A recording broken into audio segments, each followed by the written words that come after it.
Merci Jean-François pour cette présentation. Effectivement, je vais vous présenter une recherche que j'ai menée récemment sur les orientations de valeur, une grille de lecture des programmes scolaires et plus spécifiquement de l'éducation publique en France. Mais en fait, je vais vous présenter que cette recherche elle prend aussi ses origines dans une étude que j'ai menée au Québec sur l'analyse des programmes scolaires québécois il y a une dizaine d'années. Donc, ce que j'ai prévu de vous présenter aujourd'hui, c'est l'origine de ce travail. J'ai vraiment besoin de vous présenter deux éléments qui sont les quatre théories des orientations de valeur et les contextes curriculaires français pour vous amener à comprendre pourquoi j'ai réalisé cette étude, donc, quelle est ma question de départ, et ensuite je vous présenterai la méthode, les résultats et les perspectives de cette recherche. Je vous ai mis quand même une petite photo de la place Stanislas à Nancy pour vous dire un peu d'où je viens. C'est une place qui est très reconnue dans la ville de Nancy et qui est très jolie. Si vous avez l'occasion de passer par là.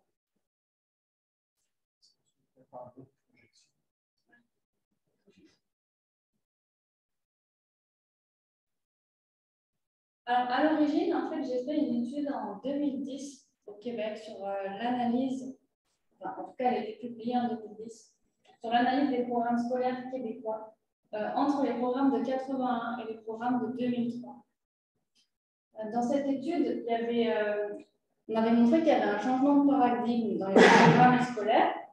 Ceux de 2003 étaient rédigés selon une approche par compétences, alors que ceux de 81 n'étaient pas rédigés selon une approche par compétences. Et on avait utilisé les orientations de valeur comme grille de lecture pour comparer ces programmes scolaires. Et on avait trouvé, en tout cas, cette grille de lecture à l'aide d'orientations de valeur intéressante pour analyser les valeurs centrales dans les programmes de PS, notamment ceux du Québec. On avait pu montrer une évolution dans les valeurs entre les programmes de 81 et 2003, avec une intégration progressive de valeurs plus centrées sur les élèves.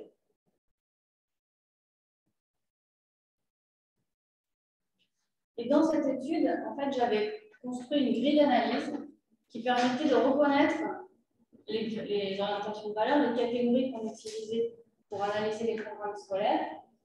Et donc, j'ai réutilisé la même grille pour l'étude que je vais vous présenter. Elle comprend du coup différentes catégories avec leurs définitions et les mots-clés. Donc, j'ai repris la même grille avec les définitions et les mots-clés pour pouvoir comparer et identifier dans les unités de sens si elles correspondaient à ces catégories de valeurs. Cette grille est disponible dans l'annexe de l'article qui a été publié en 2010 sur l'analyse des programmes scolaires au Québec. Alors, pour bien comprendre l'étude que je vais vous présenter aujourd'hui, je vais vous présenter le cas théorique des orientations de valeur. Ça a été développé par Jewett et Bain dans les années 80-90. Les orientations de valeur, elles représentent les systèmes de croyances des enseignants à propos des contenus qu'ils enseignent, de la façon dont ils sont enseignés et par extension des contenus qui sont appris et évalués. Qu'est-ce que ça veut dire? Ça veut dire que les enseignants, en fait, ils ont des croyances vis-à-vis de l'enseignement. Par exemple, par rapport aux travaux que j'ai menés là-dessus, il y a des enseignants, pour eux, il faut que les élèves ils comprennent ce qu'il y a à faire pour qu'ils puissent apprendre. Il y a des enseignants pour qui il faut que les élèves ils soient autonomes, il faut qu'ils soient plutôt dans la résolution de problèmes pour trouver des solutions qui ont du sens pour eux. Donc, ils croient que c'est important pour l'apprentissage des élèves. Il y a d'autres enseignants, ils pensent que c'est la répétition, accorder beaucoup de temps de pratique et de répétition pour que les élèves apprennent. Et d'autres enseignants, par exemple, j'ai mis des images là, ils pensent que c'est le travail collectif qui est important. Donc, ils vont donner beaucoup d'occasions aux élèves d'apprendre collectivement parce que pour eux, c'est important pour l'apprentissage. Donc, on voit qu'en fait, les orientations de valeur, elles traduisent des conceptions de l'enseignement qui vont impacter les pratiques pédagogiques. Par exemple, sur le travail collectif, si on organise je sais pas, une activité en danse et qu'ils ont une prestation collective à faire, ça paraît logique qu'ils travaillent ensemble. Mais si l'enseignant, pour lui, c'est important ce travail collectif pour l'apprentissage. Il croit vraiment que les élèves ils apprennent ensemble. Il peut aussi proposer un travail collectif, par exemple, dans l'activité natation. Donc, quand on a des croyances ou des conceptions fortes, ça va impacter nos pratiques pédagogiques par rapport à ce qu'on veut, comment on veut transformer les élèves. Donc, je vais vous présenter les 5 catégories d'orientation de valeur qui ont été développées par Jewett, Payne et Ennis pour comprendre l'étude que je vais vous présenter. Donc, la première est la maîtrise de la discipline. C'est une conception d'enseignement où les enseignants estiment que les élèves doivent maîtriser les contenus et dans lesquels ils cherchent à transmettre aux élèves un héritage culturel. Cette orientation de valeur trouve ses fondements philosophiques, notamment dans les travaux de Brunner et Silvestre. Ensuite, l'orientation de valeur du processus d'apprentissage, elle, c'est une orientation de valeur où les enseignants vont plutôt être attachés à amener les élèves à apprendre comment apprendre, à apprendre, et vont être plutôt centrés sur le fait qu'ils comprennent. Que les élèves comprennent ce qui est demandé, comprennent comment réaliser, par exemple, les activités. Donc, cette orientation de valeur trouve ses fondements dans les travaux de Butler, mais aussi de Papert. Ensuite, la troisième orientation de valeur de ce cadre, c'est l'auto-actualisation. C'est une conception d'enseignement où les enseignants vont développer plutôt le développement personnel. Ils vont amener les élèves à une meilleure connaissance de soi pour se dépasser et puis aussi pour développer leur bien-être. Donc, c'est une orientation de valeur qui puise plutôt ses fondements philosophiques dans les travaux de Maslow mais aussi d'Ellison. La quatrième orientation de valeur est celle de la responsabilisation sociale. C'est une conception d'enseignement où les enseignants vont être centrés sur la coopération, le travail collectif, le travail d'équipe, dans l'objectif d'avoir, en tout cas, de former les élèves à la construction d'un monde plus solidaire. Les fondements philosophiques de cette orientation de valeur se situent plus dans les travaux de Frère, Apple, mais aussi Ellison. Et enfin, l'intégration écologique. Je l'ai mise au milieu en bas, justement parce que dans cette orientation de valeur, les enseignants qui essayent de la développer essayent de proposer des situations authentiques qui visent un équilibre entre la transmission de contenu, entre le développement personnel et aussi le travail collectif, la prise en compte du contexte d'enseignement. Et donc, ils visent à plutôt travailler sur un écosystème, un équilibre entre ces différentes conceptions d'enseignement. Et donc, cette orientation de valeur trouve plutôt ses origines en termes de fondement philosophique dans les travaux de Dewey ou de Jewett et Ennis. Ces 5 orientations de valeur, c'est vraiment des conceptions, des modèles d'enseignement. Et Chen et Hall, en 2017, nous disent qu'en fait, on pourrait les regrouper sous forme, on pourrait les regrouper selon des types d'enseignement plutôt centrés sur les contenus, qui regrouperaient la maîtrise de la discipline et les processus d'apprentissage, avec un autre modèle d'enseignement qui serait plutôt centré sur les élèves, avec les valeurs de l'auto-actualisation et de la responsabilisation sociale. Et c'est vrai que dans la littérature, on ne trouve pas beaucoup cette distinction sur ces 5 catégories, alors qu'on trouve beaucoup plus cette distinction sur les modèles d'enseignement plutôt centrés sur le contenu ou plutôt centrés sur les élèves. Et ils proposent, en tout cas, les auteurs Chen et Hall, aussi un 3e modèle d'enseignement qui serait plutôt centré sur l'équilibre ou sur un écosystème qui correspondrait plutôt à l'intégration écologique. Donc, cette présentation des 5 catégories elle est importante pour la suite de la présentation. Alors, bien identifier ces 5 catégories et comprendre qu'elles peuvent être associées à un modèle plutôt centré sur le contenu, plutôt centré sur les élèves. Alors maintenant, je vais vous présenter le contexte curriculaire français.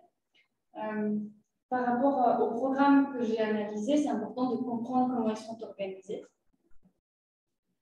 En France, il y a 4 écoles. Il y a l'école maternelle, il y a l'école primaire, il y a le collège et le lycée qui font partie de l'école secondaire. Les programmes de 2008, et sont les anciens programmes, les anciens programmes scolaires, et ils étaient organisés plutôt par discipline. Par contre, les programmes de 2015 et de 2019 sont des programmes qui changent de paradigme, un peu comme dans l'étude que j'avais menée au Québec, mais c'était en 2003. Là, en 2015, on a eu des programmes en France qui sont organisés selon une approche par compétences et qui sont plus organisés par discipline et par année, mais ils sont organisés par cycle de 3 ans. Et ça c'est vraiment une grande nouveauté depuis 2015. Donc, par exemple, le programme de maternelle, la maternelle, c'était déjà 3 ans d'études, donc ça n'a pas changé, c'est juste qu'ils l'ont appelé programme cycle 1. Le programme de primaire, c'est un programme sur 5 années. Là, ça a changé quelque chose parce qu'ils ont fait un programme sur le cycle 2, donc les 3 premières années de primaire, et un programme à cheval sur le primaire et le secondaire. C'est-à-dire que le cycle 3, c'est les 2 dernières années primaires et la première année de secondaire. Donc, c'est vraiment une révolution, l'organisation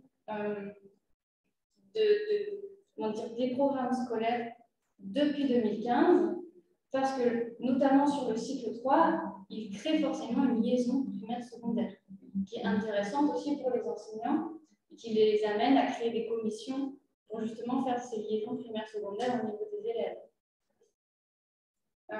Et le collège qui est en 4 ans, du coup, les enseignements se basent sur les programmes de cycle 3 pour la première année du secondaire et sur les programmes de cycle 4 pour les 3 années suivantes. Et enfin, le lycée, c'est la suite ou la fin de l'école secondaire. Et pour le lycée, c'est les programmes de 2019 en fait, qui font foi. Donc 2015, c'était de la maternelle jusqu'au collège. Et en 2019 sont apparus les programmes de lycée sur les 3 dernières années du secondaire. Et ils sont en continuité avec les programmes de 2015. Et ça, c'est intéressant parce que ça aurait pu ne pas être le cas. Ils auraient très bien pu ne pas garder la continuité des programmes de 2015, mais ils l'ont gardé. Ils ne l'ont pas appelé cycle 5, mais ils auraient pu l'appeler cycle 5. Mais c'est les programmes de lycée, c'est organisé aussi en 3 ans. Donc la différence, c'est que c'est des approches par compétences, 2015, c'est que c'est organisé selon des cycles de 3 ans. C'est plus disciplinaire, il y a un socle commun qui est commun à toutes les disciplines et que toutes les disciplines doivent demander aux élèves d'acquérir ce socle commun. Donc ça veut dire que chaque discipline a des compétences disciplinaires à faire acquérir aux élèves, mais aussi des compétences transversales en lien avec ce socle commun. Elles contribuent toutes au socle commun. C'est-à-dire que l'EPS, les mathématiques, la musique, le français ont des compétences transversales qui doivent permettre aux élèves qui sont composées ou composantes de ce socle commun. Et une dernière chose que je voulais dire, oui, c'est ces cycles de 3 ans, vu que c'est une approche par compétences, ça veut dire que les élèves doivent valider ces compétences sur 3 ans. On leur donne le temps, dans les 3 années, de valider ces compétences. Ils peuvent prendre plus de temps pour maîtriser les compétences. Donc, ça donne une souplesse aussi dans les apprentissages, mais à la fin des 3 années, là, il faut qu'ils aient validé les compétences. Est-ce que ça va? Il y a des questions jusque-là? Je continue. C'est bon pour moi. Je vais vous présenter le socle commun. Donc, je vous ai dit, c'est le programme de 2015, organisation par cycle de 3 ans, avec un lien primaire secondaire, un changement de paradigme par rapport au programme précédent, avec une approche par compétences, et un socle commun, donc commun à toutes les disciplines, organisé en 5 domaines de compétences. Et c'est là que je vais continuer. Je vais vous présenter ces 5 domaines de compétences. Là, ils sont présentés à droite, mais je vais vous les présenter plus en détail. Le domaine 1, c'est les langages pour penser et communiquer. Chaque domaine a cette appellation générale qui ensuite est opérationnalisée dans chaque discipline.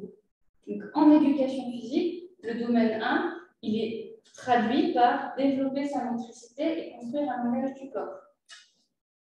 Dans le domaine 1, j'ai donné des exemples, là on a sur la diapositive, Les compétences à travailler peuvent être acquérir des techniques pour améliorer son efficacité, mobiliser différentes ressources pour agir de manière efficiente. Donc, si vous vous rappelez les catégories d'orientation de valeur que je vous ai présentées, est-ce que ce domaine vous rappelle une des orientations de valeur?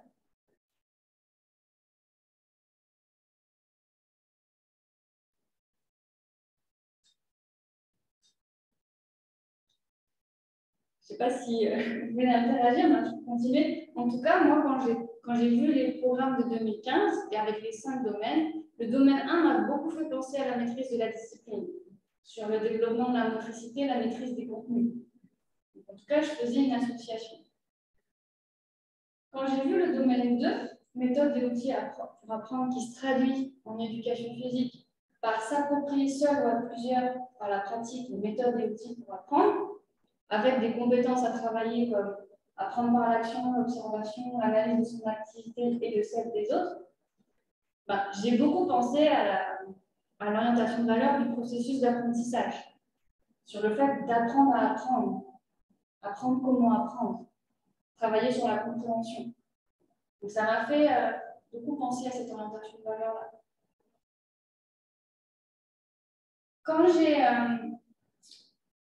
Quand j'ai vu le domaine 3, la formation de la personne ou du futur citoyen, qui se traduisait en éducation physique par partager des règles, assumer des rôles et des responsabilités, avec les compétences travaillées, assumer des rôles sociaux, par exemple, respecter, construire et faire respecter les règles, accepter la défaite et gagner une investie, j'ai pensé, en tout cas j'ai fait l'association avec l'orientation de valeur de la responsabilisation sociale.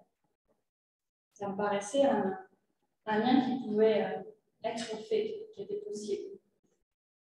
C'était plutôt encourager dans ce modèle théorique des valeurs, plutôt le travail collectif,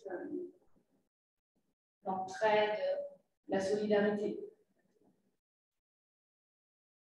Ensuite, le domaine 4, les systèmes naturels et les systèmes techniques.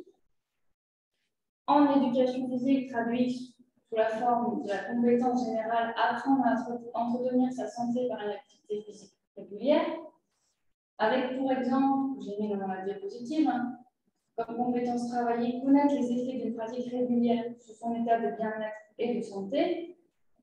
Là, j'ai fait l'association avec l'orientation de valeur de l'auto-actualisation. On travaille sur le développement personnel, la connaissance de soi des élèves et essayer d'accéder à un état aussi de bien-être. Donc, j'ai fait encore le lien là, entre les domaines 1, 2, 3 et 4, avec 4 orientations de valeurs différentes. Le domaine 5, les représentations du monde et de l'activité humaine, ça se traduit en éducation physique par la compétence à s'approprier une culture physique, sportive et artistique. Les compétences travaillées, c'est par exemple savoir expliquer les principes d'efficacité d'un geste technique. Là, j'ai fait l'association, toujours avec la maîtrise de la discipline, mais plutôt sur le versant transmission d'un héritage culturel. C'est vrai que dans la maîtrise de la discipline, il y avait ce côté maîtrise des contenus, transmission d'un héritage culturel. Moi, j'ai identifié que dans le domaine 1 et le domaine 5, on retrouvait ces deux dimensions de la maîtrise de la discipline. En tout cas, j'ai fait le lien et l'association. C'est pour ça que ma question de départ, c'est j'avais une bonne connaissance du cadre théorique des orientations de valeur avec les 5 conceptions d'enseignement. J'ai vu les programmes scolaires en 2015 arriver avec ce socle commun organisé en 5 domaines de formation. Et ma première impression, c'était vraiment qu'il y avait une adéquation entre ces 5 catégories d'orientation de valeur et ces 5 domaines de formation. Et donc, d'où l'étude que je vais vous présenter, ma question de départ, qui était vraiment, est-ce que cette première impression, elle se base que sur une impression ou elle peut se retrouver par une analyse des programmes scolaires sur des évidences un peu plus scientifiques.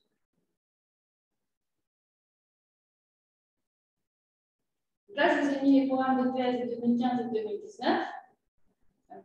La première colonne, c'est les domaines de formation que je vous ai présentés. La deuxième colonne, c'est les compétences générales qui sont opérationnalisées en éducation physique que je vous ai présentées également. La troisième colonne, c'est les programmes de 2019. Comme je vous ai dit, ils ont été construits en continuité. Donc, ils ont identifié 5 objectifs généraux qui correspondent aux 5 domaines de formation. Donc, même si les programmes 2019 n'avaient pas été construits en même temps, ils se sont appuyés sur le socle commun pour organiser les 5 objectifs généraux, toujours en continuité des domaines de formation. Donc on retrouve à peu près les mêmes compétences à développer en fonction de ces 5 domaines.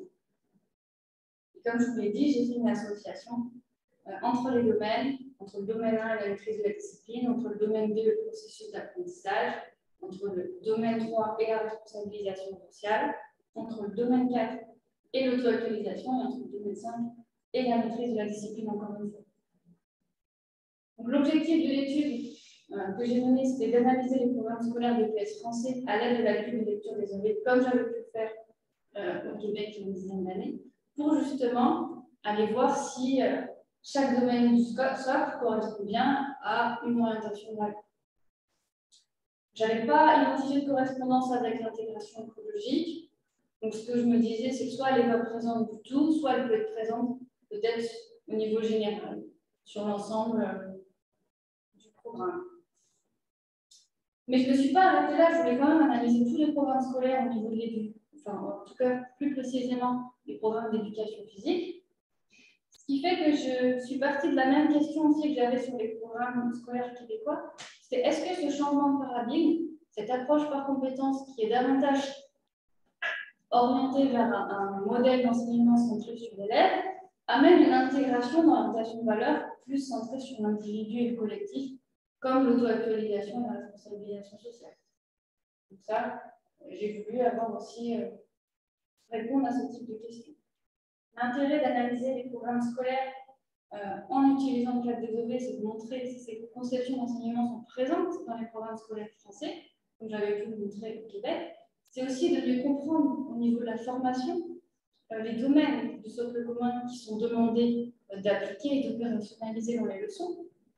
Quand on construit une leçon de PS en France, on doit prouver qu'on réussit à contribuer à chacun des domaines, même si ce n'est pas de manière tout le temps équilibrée complètement. Ça peut être plus une séance sur le domaine 1 ou une séance sur le domaine 1 et le domaine 3. Donc c'est important pour moi, en formation, de bien comprendre ces domaines et les conceptions d'enseignement qui pourraient être sous-jacentes, avec les implications en fait, que ça peut avoir au niveau des pratiques professionnelles.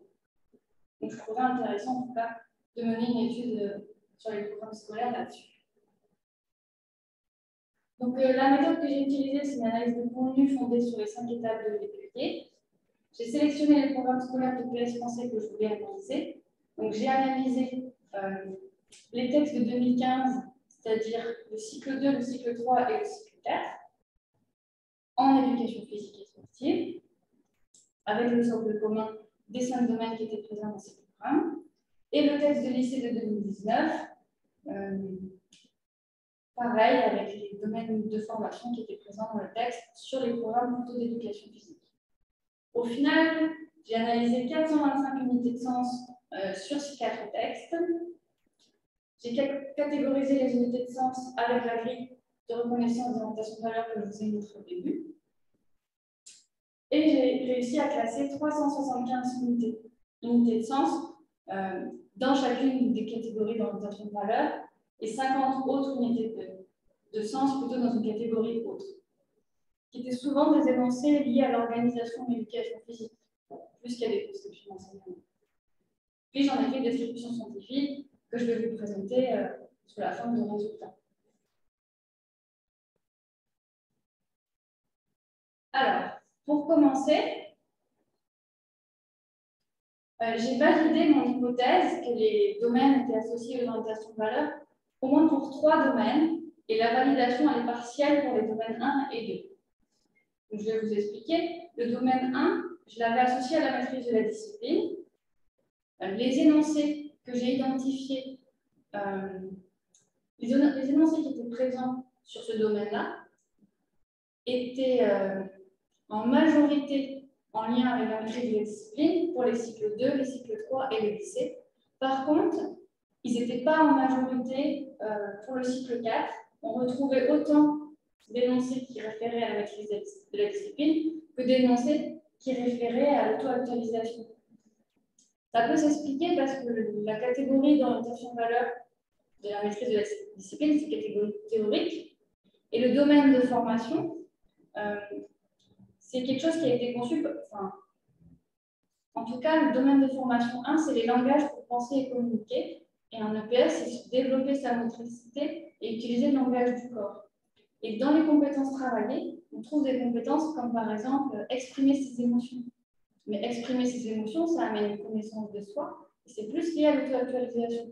Donc en fait, dans ce domaine de formation, bien qu'il est, pour moi, il est principalement centré sur la maîtrise de la discipline, on retrouve quand même des énoncés, notamment pour le cycle 4, qui montrent dans ce domaine une présence plutôt de l'orientation auto-actualisation. Ça pourrait s'expliquer aussi avec les programmes par compétences, peut-être plus centrés sur les élèves.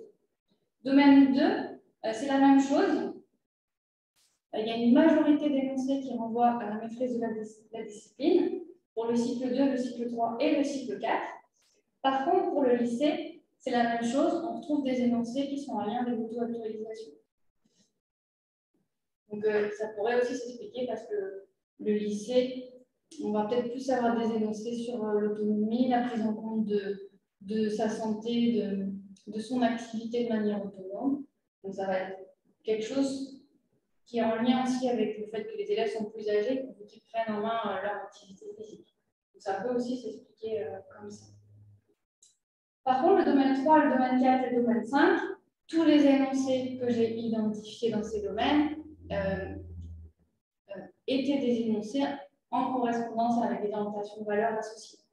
Donc là, il n'y avait pas d'autres énoncés qui venaient un peu nuancer ces analyses.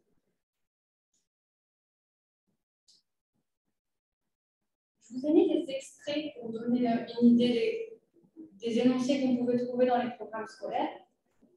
Donc, sur le domaine 1, à créer des techniques spécifiques pour améliorer son efficience. Mais c'est bien en lien avec la maîtrise de la discipline, même si je vous ai dit qu'il y avait quelques énoncés qui pouvaient être en lien avec l'auto-actualisation. Dans le domaine 2, préparer, planifier, se représenter une action avant de la réaliser. Donc c'est bien aussi associé au processus d'apprentissage. Il y avait aussi des énoncés qui étaient plutôt centrés sur les élèves. Domaine 3, je vous ai donné un exemple d'énoncé. Agir avec et pour les autres en prenant en compte les différences. Le domaine 4, un énoncé que je vous ai mis en exemple, c'est adapter l'intensité de son engagement physique à ses possibilités. Et dans le domaine 5, l'exemple que je vous ai mis, c'est connaître les éléments essentiels de l'histoire des pratiques corporelles éclairant les activités physiques contemporaines, plutôt l'aspect culturel. Alors, la deuxième partie des résultats, elle concerne uniquement la partie introduction de chacun des programmes.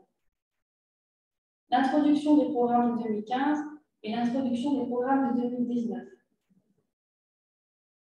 Dans les cycles 2, 3 et 4, la page d'introduction est la même sur les 3 programmes, sauf qu'il y a un paragraphe qui change à chaque fois, qui est spécifique au cycle 2, spécifique au cycle 3 et spécifique au cycle 4.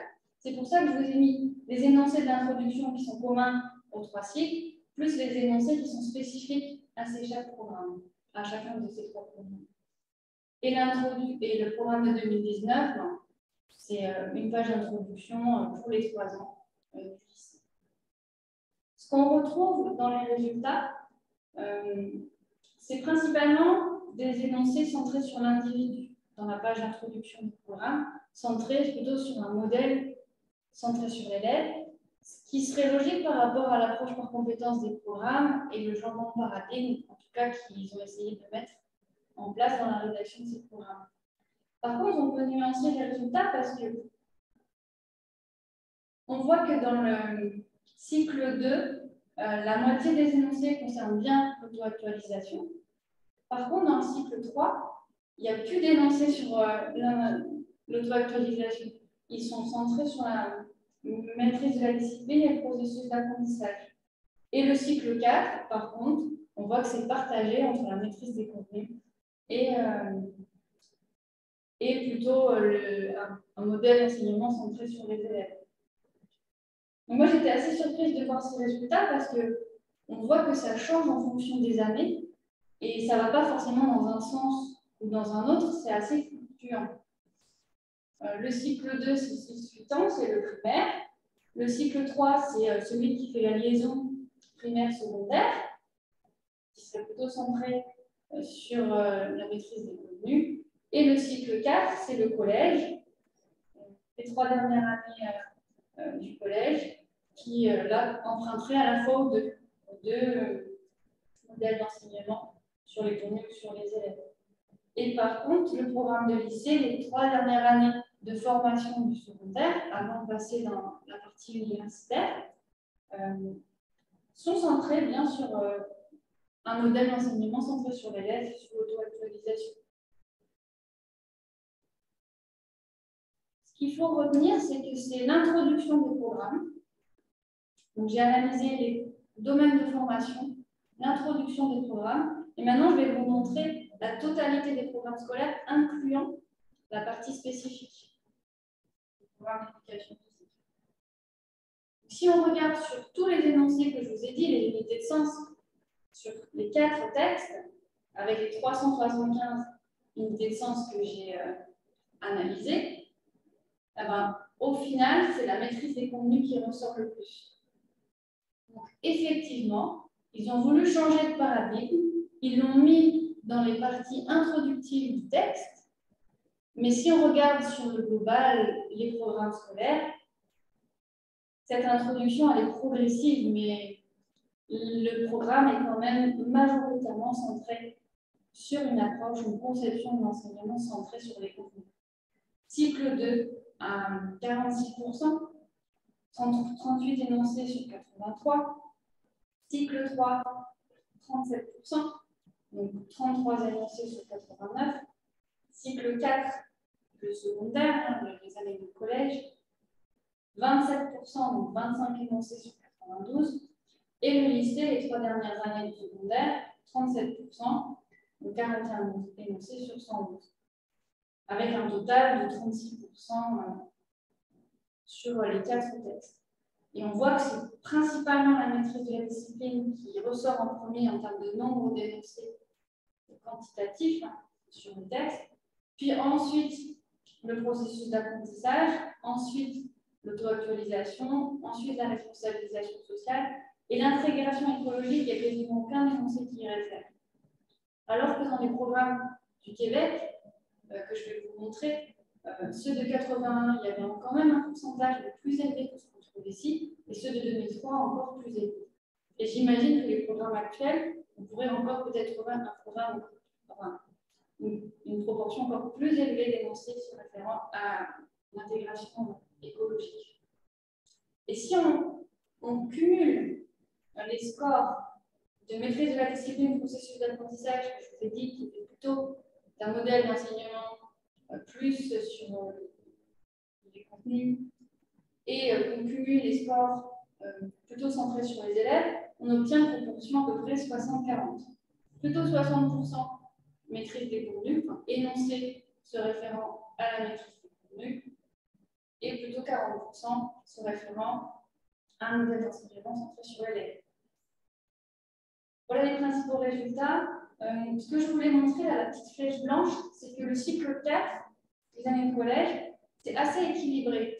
C'est celui où on a vu que dans les propos introductifs, on trouvait à la fois un modèle d'enseignement centré sur les contenus et à la fois un modèle d'enseignement centré sur l'élève. Donc, effectivement, ça se retrouve même sur la totalité du programme. C'est assez équilibré entre 27%, 26%, 25%.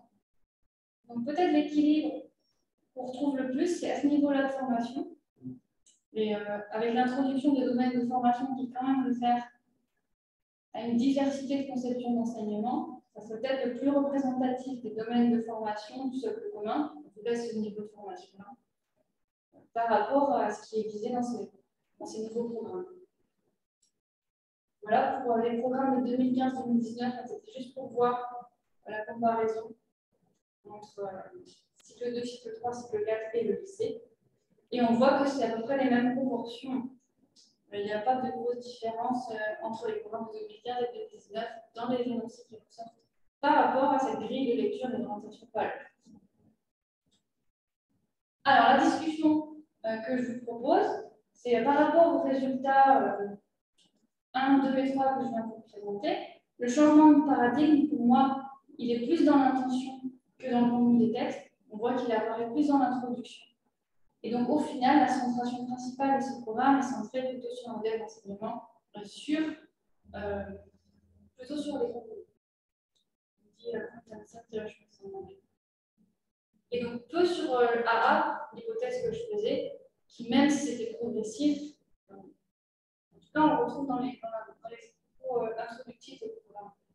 L'intégration des nouvelles valeurs en 2015 et en 2009 est quand même importante. On a quand même 40% de ces valeurs qui sont présentes. Donc, pour moi, il y a quand même une introduction progressive de ces valeurs centrées sur l'élève dans le programme. Il faudrait le vérifier par rapport à 2008 pour voir si cette proportion est plus grande que dans les programmes de 2008. Donc, le changement de paradigme, c'est non en rupture, mais plutôt en progression, comme ce qu'on avait pu voir au niveau du Québec. Il y a une dizaine d'années. Et ensuite, qu'en est-il des pratiques professionnelles? Quelle appropriation les enseignants font des domaines du socle? En tout cas, ils doivent les intégrer dans leur séance pour justifier qu'ils réussissent à développer ces compétences transversales en lien avec les domaines chez leurs élèves.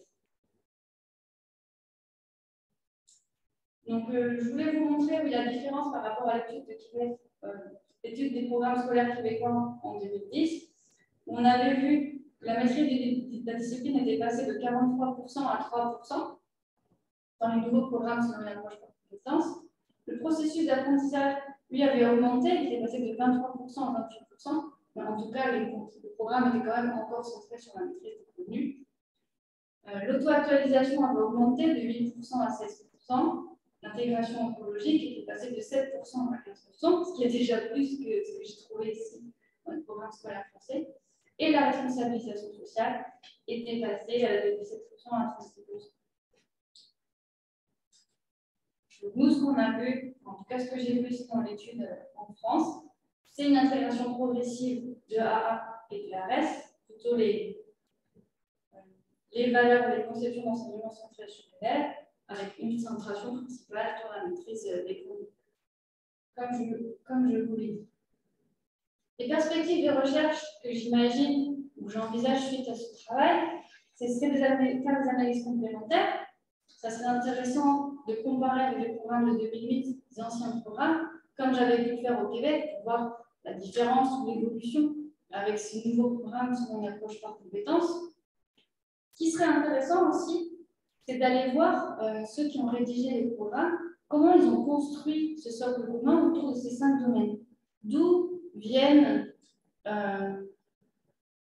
quelle est l'origine de cette construction par rapport aux 4 théories d'orientation de valeur que je connais et aux fondements philosophiques sur lesquels ils s'appuient. Ça serait intéressant de savoir comment ils ont construit ça, parce qu'au final, on retrouve une diversité de conceptions d'enseignement dans ces domaines que les enseignants doivent faire travailler entre eux, à la fois sur les contenus et sur l'élève. Ce qui devrait peut-être amener, je ne sais pas, les enseignants peut-être à travailler de manière plus écologique ou plus trouver un équilibre entre ces différents domaines dans leur enseignement.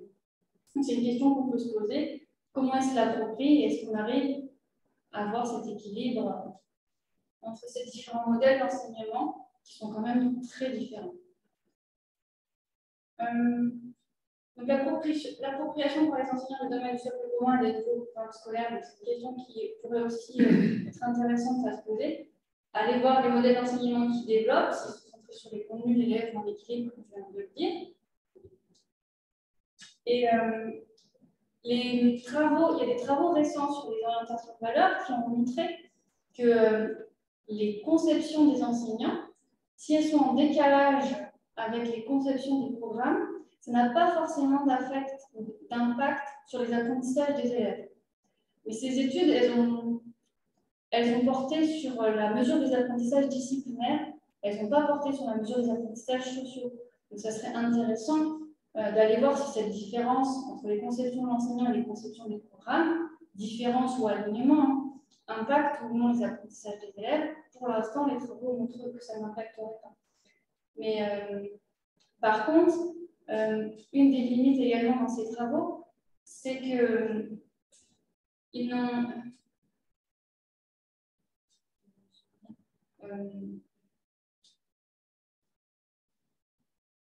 Donc, j'ai dit que c'était sur les programmes, sur la différence entre les orientations de valeur, les conceptions qu'ils ont et les conceptions de programme.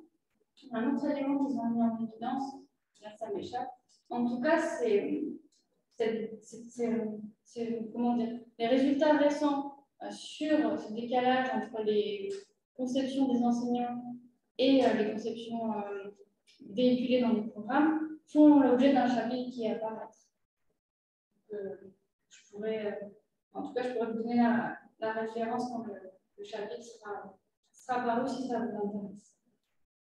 Et enfin, comme je vous ai dit, ça m'intéresse en termes de perspective de recherche sur la formation des enseignants, le fondement des domaines et des conceptions d'enseignement qui peuvent aller avec ces domaines de formation. Donc, je vous remercie de votre attention. Si vous avez des questions, je suis disponible pour y répondre. Puis, je vous ai mis une dernière photo de la région de Nancy, en tout cas dans les Vosges, où il y a aussi de la neige, comme au Québec. C'est une photo qui date de cet hiver. Merci Gaëlle pour ton exposé. Et je proposerais que la période d'échange s'amorce dès maintenant. Si vous avez une question ou un commentaire adressé à Adèle, je propose que vous ouvriez votre caméra et votre micro et que vous y alliez directement. Ben, je peux prendre la parole en premier. Est-ce que vous m'entendez bien? Tout à fait. D'accord. Ben, écoutez, je vais baisser un peu parce que je pense que ça fait un retour de son. Voilà. Bon, d'abord, je tiens à vous féliciter pour la qualité de votre présentation, puis le partage que vous avez fait avec nous de vos recherches. C'est intéressant parce que c'est un sujet qui m'intéresse, puis l'enjeu d'interpréter des programmes d'études, parce que c'est ça, c'est un exercice d'interprétation qu'on fait ici, c'est d'attribuer, dans ce cas-ci, c'était votre intention, je pense, attribuer des orientations de valeur à du texte. N'est-ce pas? C'est ça. C'est un exercice qui est difficile parce que ça exige d'identifier, sans faire trop d'inférences, des segments de texte auxquels on peut attribuer des valeurs. J'aimerais savoir si ça a été, d'abord c'est une question d'ordre méthodologique, mais probablement que toutes mes questions seront d'ordre méthodologique. Combien de temps ça vous a pris pour vous familiariser avec cet exercice-là et à partir de quel moment vous pouviez dire que votre codage était stabilisé? Pour l'étude au Québec, il y a une dizaine d'années, j'avais fait des analyses avec des experts pour vérifier la fiabilité du codage. Je ne me souviens plus le type d'analyse que j'avais faite dans l'article. Et j'avais fait aussi des fidélités intra- et intercodage. Après, j'ai continué à travailler sur ces catégories d'orientation de valeur pendant ma thèse. Donc, ça fait plus de 10 ans que je travaille avec. Donc, au final, pour cette étude sur les programmes français, je n'ai pas refait la procédure de fidélité avec quelqu'un d'autre. Et c'est peut-être une faiblesse justement sur ces programmes, effectivement. Mais, je ne cherchais pas à identifier une faiblesse, ce n'était pas mon intention. C'est simplement de mettre en relief le fait que c'est un exercice qui est difficile et moi, ça a été un écueil dans mes démarches parce que je m'intéresse à la chose. Parce que du programme d'études, c'est du texte politique. À la base politique, à différents niveaux, parce que dans la chaîne alimentaire, les programmes d'études viennent après les curriculums qui précisent les grandes orientations, qui eux-mêmes viennent après les consultations, qui généralement vont conduire à des recommandations curriculaires. Donc, vous avez des recommandations curriculaires, après ça, vous avez un curriculum qui est défini pour l'ensemble des matières scolaires, puis après des programmes d'études. Donc, à chaque fois, c'est une démarche politique qui est un peu distincte, impliquant variablement des experts du terrain ou des experts des chercheurs universitaires. Donc, à chaque fois, les auteurs de programmes d'études doivent faire des choix. Ils vont jouer sur des mots. Ils vont avoir même des passages. Moi, dans mon expérience, c'est un peu ce que j'ai vu, des passages que je qualifierais de volontairement équivoques. La phrase dit presque rien, mais pourtant dit quelque chose. Et là, vous êtes un peu dans une situation où comment j'interprète des formulations comme celle-là. Est-ce que c'est quelque chose auquel vous avez été confronté souvent? Et le cas échéant, qu'est-ce que vous faisiez dans ces situations-là? Oui, c'est quelque chose qui était souvent présent même dans les anciens programmes. Puis les programmes de 2019, ça a vraiment failli être des programmes en rupture avec ce qui était déjà fait. Il y avait un premier jet qui avait été fait qui partait sur un vocabulaire différent et une organisation différente. Puis finalement, ils ont abandonné le projet puis ils l'ont mis en continuité avec ce qui était déjà fait. Donc pour moi, il y a des enjeux aussi politiques et sur les termes et sur la façon de les rédiger qui sont présents aussi en France. Par contre, je ne sais pas pourquoi ils ont présenté ces 5 domaines. Je me demande d'où ça vient. Parce que, est-ce que c'est parce qu'il y avait, je ne sais pas. Après, c'est vrai qu'ils sont quand même plus présents dans l'introduction que dans le reste du texte. Donc peut-être qu'il y a une volonté de l'introduire, mais sans aller jusqu'au bout. Parce qu'il y avait peut-être des réticences. Après, on a une tradition en France plutôt centrée quand même sur la maîtrise de la discipline, avec une concentration forte sur les contenus. Mais les domaines sont présents et tout le monde doit y contribuer. Ça veut dire que les enseignants, même s'ils sont centrés fortement sur les contenus, doivent quand même développer la responsabilité, ils doivent quand même développer les rôles sociaux, ils doivent quand même développer les outils, ils doivent quand même développer l'entretien de sa santé, le développement personnel. Donc, je trouve que c'est quand même une avancée. Moi, je trouve ça intéressant. Mais Ah oui, tout à fait.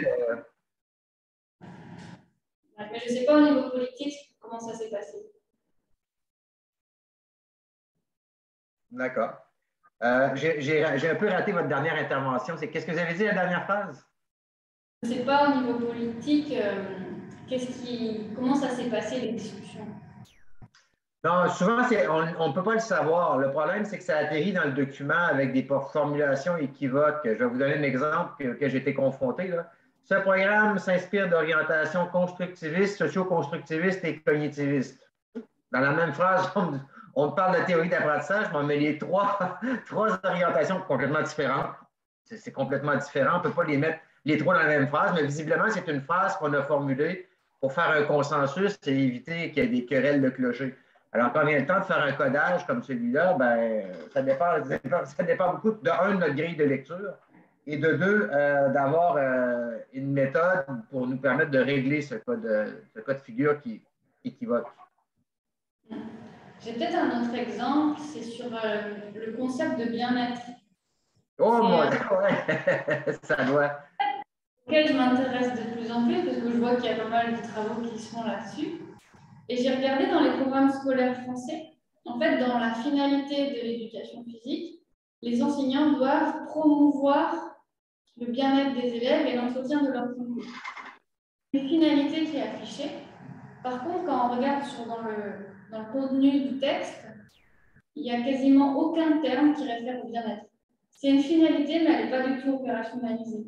Alors que si on regarde sur les programmes du Québec, j'ai regardé un petit peu, c'est quand même une dimension très bien identifiée, puis qui est définie, puis il y a différentes formes de bien-être qui sont recherchées et qui doivent être développées, en tout cas, au niveau des programmes scolaires. C'est comme si nous, ils ont introduit ce terme, puis ils ne sont pas allés jusqu'au bout de la démarche, alors que j'ai l'impression qu'au Québec, ils sont allés un peu plus loin. Intéressant. Après, c'est présent dans le domaine. Allez-y. Je voulais juste dire, ce terme bien-être, il est présent dans le domaine 4, donc peut-être qu'ils l'ont rajouté dans la finalité, mais c'est juste ce qu'ils ont fait.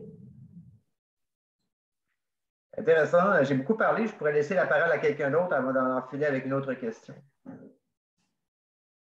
Donc, y a-t-il d'autres questions ou commentaires à part des membres de l'auditoire? Oui. Bonjour. Merci pour la présentation. Je ne sais pas si c'est dans l'ordre si c'est dans l'ordre des choses, là, mais est-ce que vous avez des indices quelconques sur la façon dont ce changement de paradigme dont vous parlez se traduit ou non dans le quotidien des enseignants, puis en fait, peut-être dans l'évaluation les critères d'évaluation qu'utilisent les enseignants?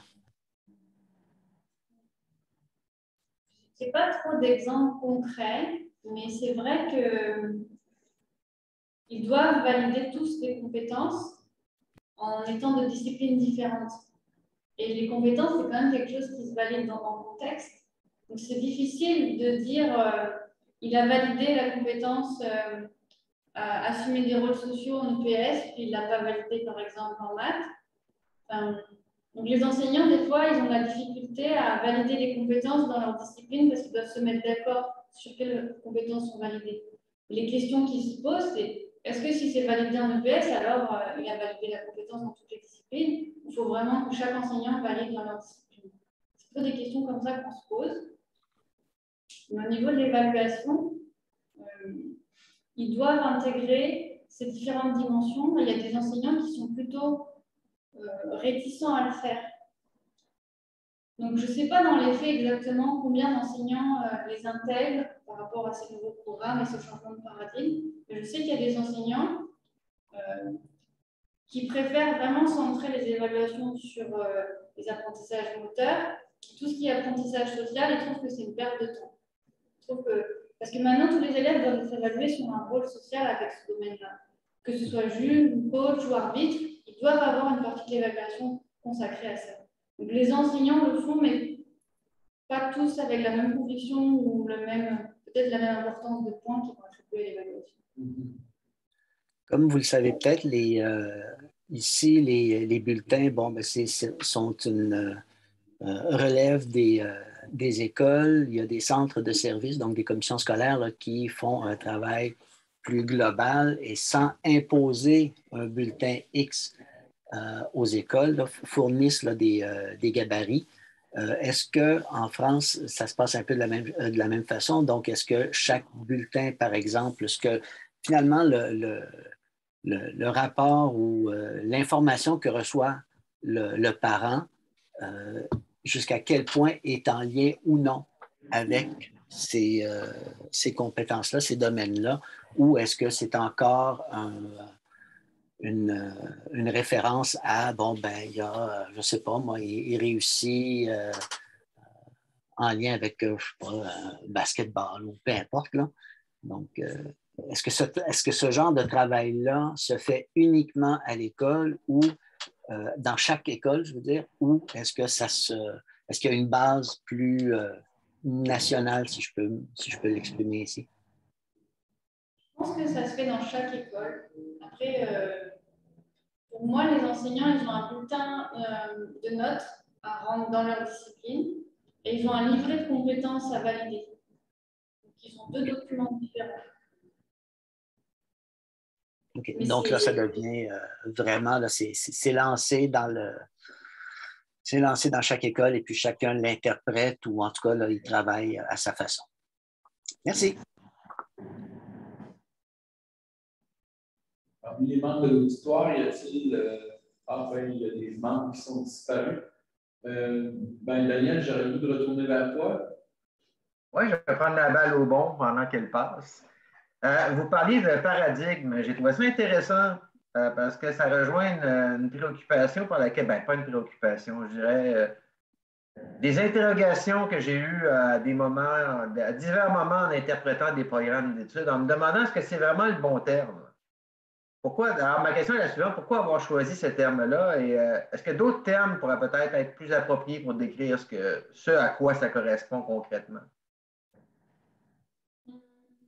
Pour moi, c'était vraiment une grosse différence entre les programmes de 2015 et ceux de 2008, parce qu'avant, ils étaient organisés par discipline, puis là, ils ont introduit un socle commun, commun à toutes les disciplines, qui devait être, que toutes les disciplines devaient atteindre et valider.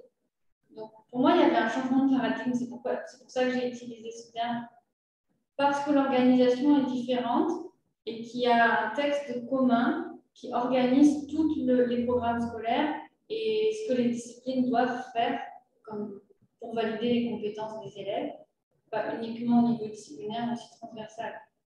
Ça n'existait pas avant. Donc, pour moi, c'est un changement de paradigme. Après, je ne sais pas, ça peut être discuté, ça peut peut-être être un autre terme, mais je pense, enfin, je n'ai pas analysé les nouveaux programmes scolaires québécois, mais j'ai l'impression que c'est encore un autre changement de paradigme par rapport à ce qui existe actuellement, où on voit plus un écosystème. Nous, dans les programmes de 2008, il y a un changement de paradigme avec une approche par compétences. On n'est pas encore entré dans une modélisation sous forme d'écosystème des programmes scolaires. Intéressant. Je dirais que je me suis posé la question et je vous fais une suggestion, parce que c'est là où je me pose la question. Est-ce que ça ne serait pas plutôt du discours hégémonique? Des discours hégémoniques. Il faut savoir qu'un programme d'études, hein, c'est pas créé par des scientifiques, c'est pas créé par des gens qui ont réfléchi nécessairement longtemps, c'est du discours politique. Si vous prenez un programme d'études, d'ailleurs, le niveau d'explication ne va jamais très, très loin et le nombre de. Les fréquences de mots sont souvent les mêmes. C'est-à-dire, on utilise généralement le même type de vocabulaire. On rentre assez peu dans les nuances et on appelle constamment le même chat, chat. On utilise toujours le même vocabulaire. C'est assez stabilisé comme discours. Moi, c'est un peu mon interprétation, mais je vous la partage. C'est à vous de voir si ça peut convenir. Un discours hégémonique est un type de discours caractérisé par une ligne d'argument et des termes qui reviennent constamment, en fonction duquel, dès que vous voulez introduire un changement dans un programme d'études, vous ne pouvez l'éviter. Vous devez toujours passer par ce type de discours hégémonique-là. Je vais vous donner un exemple. Les discours sur l'enseignement, les programmes d'études au préscolaire. J'ai des programmes d'études d'éducation préscolaire au Canada, il y en a dans chacune des provinces, je les ai tous lus. Et ce qui est ressorti de mes analyses, c'est que dans certaines provinces, on voit des distinctions assez marquées. Et ces distinctions assez marquées sont attribuables à des lignes argumentatives qui caractérisent certaines provinces. Je vais vous donner un exemple concret, l'Ontario. En Ontario, on a appris, vous parliez tout à l'heure de bien-être, je vais récupérer votre exemple. On a publié une politique ministérielle en matière de bien-être en éducation. Et ce que j'ai constaté, c'est que le premier programme d'études qui a suivi cette orientation-là, ça a été le programme de préscolaire. En éducation préscolaire, on a récupéré la ligne d'argument avec toujours les mêmes termes. Hein. On définit le bien-être de telle façon. Et là, tout le programme d'éducation préscolaire en Ontario, qui est le plus volumineux au Canada, hein, il fait quelque chose comme 350 pages. Sur 350 pages, on vous beurre une tartine bien épaisse sur le bien-être des enfants, qui essentiellement récupère, concrètement, du point de vue de l'intervention pédagogique, va récupérer des choses qui se faisaient déjà, mais le réargumente avec une ligne d'argumentation qui est nouvelle et qui n'a pas de commune mesure avec ce qu'on va retrouver dans d'autres provinces canadiennes. Et ça donne l'impression d'assister à des discours hégémoniques qui ne sont pas propres à un ordre d'enseignement ou à une matière scolaire, mais qui sont réintégrés et deviennent des lignes d'argument avec un vocabulaire spécifique qui caractérise ce discours-là. Donc, il y aurait ça. Je vais vous donner un autre exemple qui me semble être du discours hégémonique que j'ai retrouvé quand on parle d'éducation préscolaire, et je ne veux pas choquer personne en disant ça. C'est tout ce qui relève de la pédagogie par le jeu. Vous pouvez argumenter n'importe quoi pour éduquer les enfants à partir du moment où vous dites que c'est de la pédagogie par le jeu. Vous pouvez argumenter un argument comme ça, une orientation de programme comme son contraire. Mais bizarrement, on va référer toujours à, écoutez, c'est en lien avec l'éducation par le jeu. On a des enfants qui jouent, c'est formidable. Alors, mais pourtant, si on regarde les anciens programmes au Québec d'éducation préscolaire, on avait certaines orientations, mais il y avait la pédagogie par le jeu. Et là, on a pris des nouvelles orientations qui est la prévention universelle et ciblée. Et c'est encore, on prescrit du temps de jeu associé à ça. C'est la même chose. Mais deux orientations complètement différentes. Alors, c'est pour ça que je m'interroge sur en m'interrogeant sur la possibilité que ce n'est pas tellement des paradigmes que des discours hégémoniques qu'on retrouve ailleurs en éducation, mais qui est un peu comme des fluides, s'immiscent dans des interstices discursifs où là, il faut faire un programme d'études. On le fait comment? On va récupérer le discours hégémonique et on va bâtir des orientations sur la base de ce discours-là. Merci pour l'intervention et le partage de l'interprétation. Effectivement, je ne sais pas si c'est un paradigme ou un changement de paradigme. Il faudrait mener une étude, comme je l'avais dit dans la perspective, sur comment ce programme s'est construit avec ces domaines de formation. Si on regarde l'ancien programme, il y avait les compétences propres, qui étaient les compétences disciplinaires, et les compétences méthodologiques et sociales, qui étaient plutôt secondaires. Donc, effectivement, compétences méthodologiques, on peut les rattacher au domaine 2, et compétences sociales au domaine 3. Donc, peut-être qu'il y a une ligne d'argument qui a été reprise et organisée différemment pour construire ces 3 domaines. Après, le domaine 4 et le domaine 5, je ne sais pas d'où ça vient. Mais peut-être que ce n'est pas un paradigme et qu'ils ont repris des termes pour les organiser différemment. Moi, j'avais l'impression que c'était quand même l'organisation très différente. Ils les ont mis tous au même niveau. Alors qu'avant, les compétences biologiques et sociales étaient plutôt secondaires. C'était vraiment les compétences propres qui étaient centrales, qui étaient disciplinaires dans les programmes scolaires de 2008. Donc, c'est une question. Enfin, en tout cas, l'intervention, merci, elle est intéressante. C'est une question qu'on peut se poser. Pourquoi l'avoir mis au même niveau? Est-ce que c'est plutôt une ligne d'argument? Est-ce que c'est un changement de paradigme ou ça vient? Peut-être des questions qu'il faudrait se poser et essayer d'y répondre. Ben, je réalise que ce que je vous ai dit, ce n'était pas vraiment une question, c'était davantage des interprétations de ma part. Donc, comme c'est à vous, c'est vous qui êtes là pour mettre en valeur vos travaux, mais je voulais quand même vous poser la question parce que l'analyse des discours, l'analyse des programmes d'études, c'est un exercice qui a l'air facile parce que, bon, on dit c'est simple, c'est concret, un programme d'études, mais c'est un peu comme prendre un télescope ou un microscope. Qu'est-ce que je dois prendre? Quel est le meilleur instrument pour analyser la chose? Le microscope ou le télescope? Le télescope va vous dire, il faut aller très, très loin pour aller chercher le discours. Là, il y a peut-être quelque chose, c'est le contexte qu'on va aller chercher autour d'un programme d'études. On peut prendre également le microscope. Le programme d'études peut se prêter à cette lecture, c'est-à-dire très, très contextualisé à une matière scolaire avec des orientations qui lui sont propres. Et c'est difficile de faire des choix et de les argumenter à partir de là. C'est pour ça que j'étais curieux de savoir un peu comment vous étiez parvenu à passer au travers de cet exercice qui est difficile. Mais qui a l'air facile en apparence. Si je peux me permettre, je trouve quand même que c'est intéressant ce que tu amènes, Daniel, c'est-à-dire qu'on pourrait poser la question de la façon suivante, c'est que, tu sais, quand il arrive un nouveau curriculum, sur le terrain, puis Adèle pourrait me contredire ou aller dans le même sens que moi, mais la réaction sera chez les praticiens de se poser la question suivante, c'est « Ouais, mais qu'est-ce que ça donne de plus? » Hein? Quand il y a même un nouveau curriculum, « Ouais, puis qu'est-ce que ça change? » Et là, en posant la question du paradigme, on pose la question du changement et on pourrait poser la question de la façon suivante, c'est à quelles conditions le changement est-il à ce point important qu'on puisse considérer qu'il s'agit d'un nouveau paradigme? Puis là, ben, ça nous permettrait peut-être de mieux mesurer ou apprécier, si on n'aime pas le mot mesurer.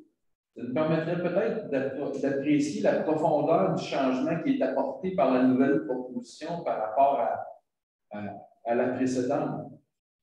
Donc, peut-être si tu regardais, Gaël, ton travail à nouveau, puis tu te posais la question à quelles conditions est-ce que je peux considérer que les nouvelles propositions curriculaires constitueraient un changement paradigmatique. Là, ben, ce serait intéressant que tu puisses élaborer sur ces conditions-là, qui pourraient devenir, à mon avis, des instruments d'analyse aussi explicites qu'on pourrait mobiliser peut-être ailleurs qu'en France, ici même au Québec, par exemple.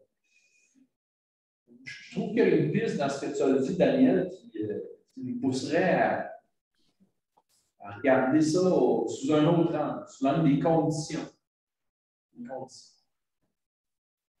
Adèle, souhaitais-tu intervenir un peu?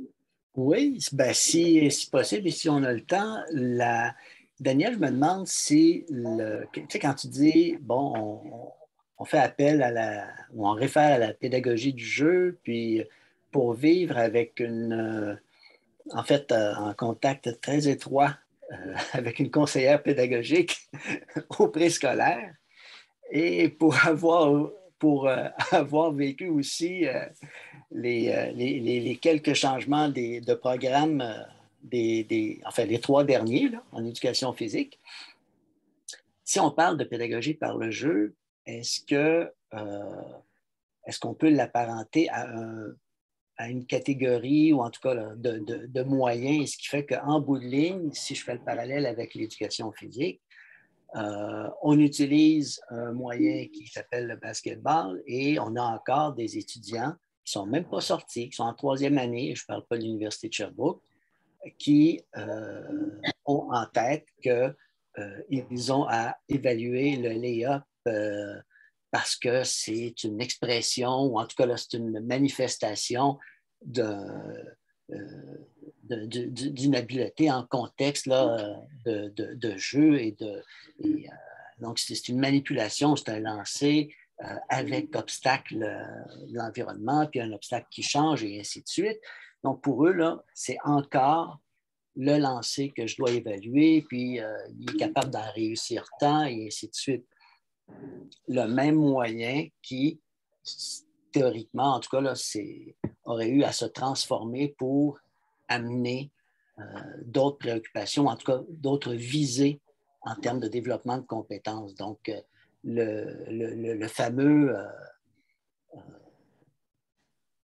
théorie par le jeu ou de l'approche par le jeu. Donc, si je fais le parallèle avec le coin cuisine en maternelle, bon, ben, coin cuisine, il peut servir à de l'occupationnel, il peut servir à n'importe quoi, tout comme il peut servir à un développement. Donc, c'est un peu tout ça. Puis, si je reviens à la présentation, c'est de voir comment concrètement et si concrètement le discours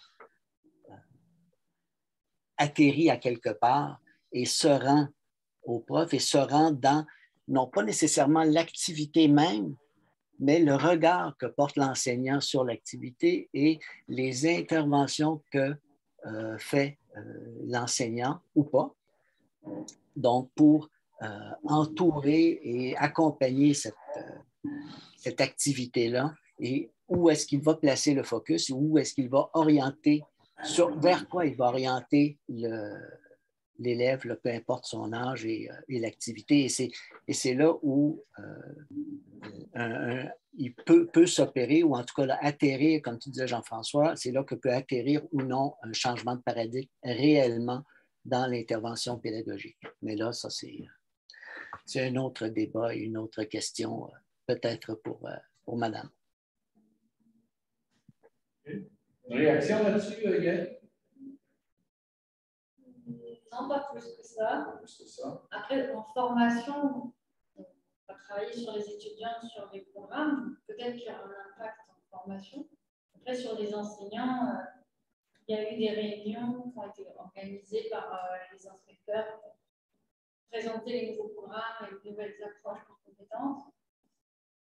La réaction des enseignants, c'est que c'est très complexe et ils n'aiment pas trop les nouveaux programmes de 2015.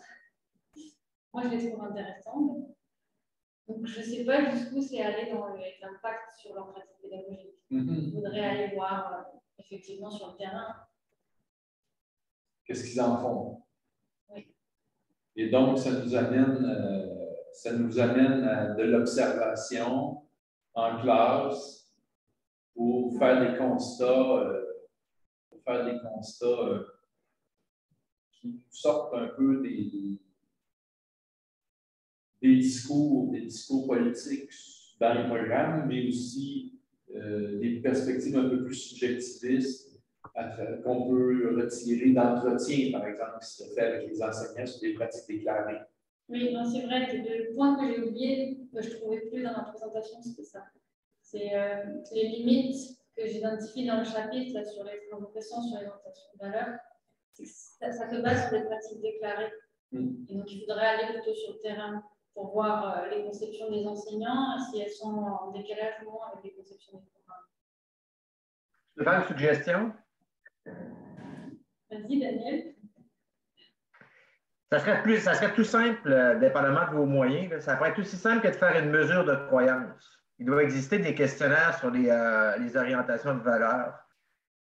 Toujours en considérant qu'il y a comme deux clivages qui vous attendent. D'abord, il y a un clivage entre le programme et les croyances enseignantes. C'est-à-dire que quand un enseignant ouvre un programme d'études, il y a sa grille de lecture, la pensée, l'organe de la perception.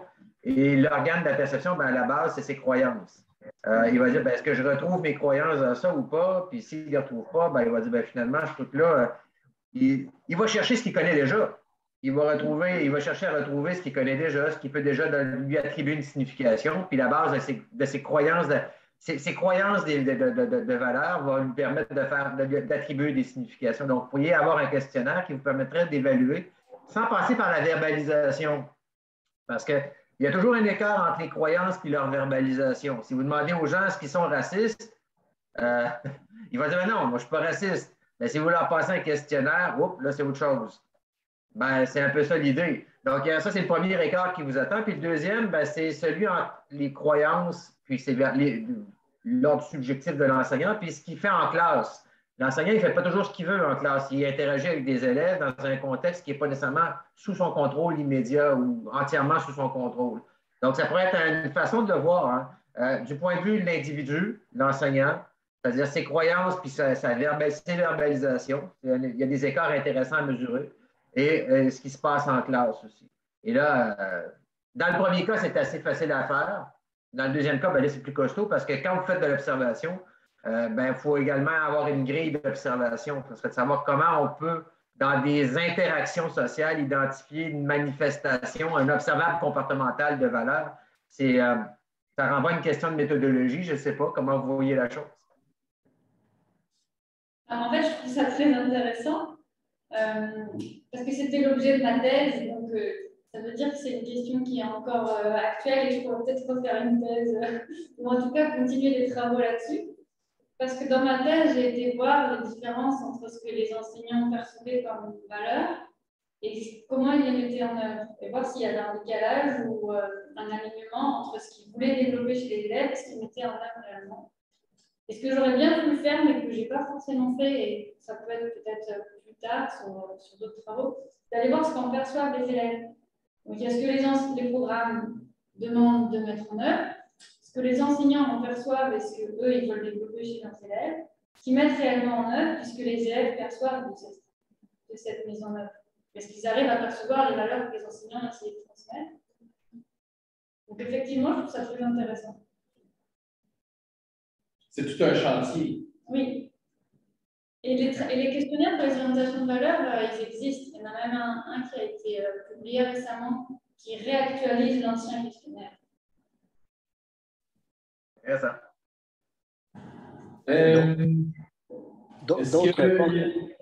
Oui. Très, très brièvement, d'autres portes d'entrée possibles, c'est de voir quelles sont, avec l'équivalent, disons, des conseillers pédagogiques en France, s'il y a des formations et quels sont leurs contenus là, en lien ou non avec ces nouveaux programmes-là, quelle est la perception de ces